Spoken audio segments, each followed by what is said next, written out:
آزادی بیان. 言论自由 free speech.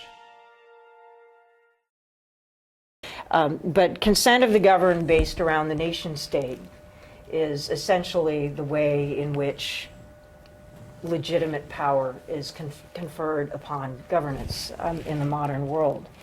The problem is, for all the reasons I just described, you have the private governance of digital networks, you have one sovereign exercising power over networks globally, affecting people who can't hold them accountable and did not give a consent, that's not matching up very well. And so the question is, how do we evolve further from consent of the governed around the nation state to consent of the networked in a more global sense?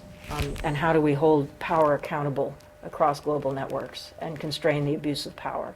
And we don't currently have good mechanisms for that based on our current sort of both business practice, geopolitical and political structures. And just in closing, I want to quote a professor at the University of Austin, Texas, named Rosenthal Alves, who's from Brazil. And he likes to talk about how the pre-internet age was an information desert. And our governance structures, our economic structures, the way our civilization was organized was based on scarcity.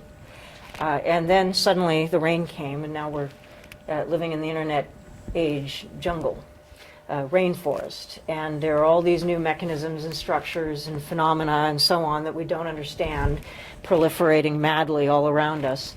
And we haven't figured out how to build a civilization in cyberspace and how to govern that civilization in a way that protects the rights of all members of it and serves the interests of all members of it in a manner that genuinely works. And so I argue in my book that we're sort of in a magna carta moment in that, and again, sort of playing fast and loose with history a little bit, but the point being that we're kind of at the point of recognizing that current structures for organizing power and constraining power aren't working for us so well anymore.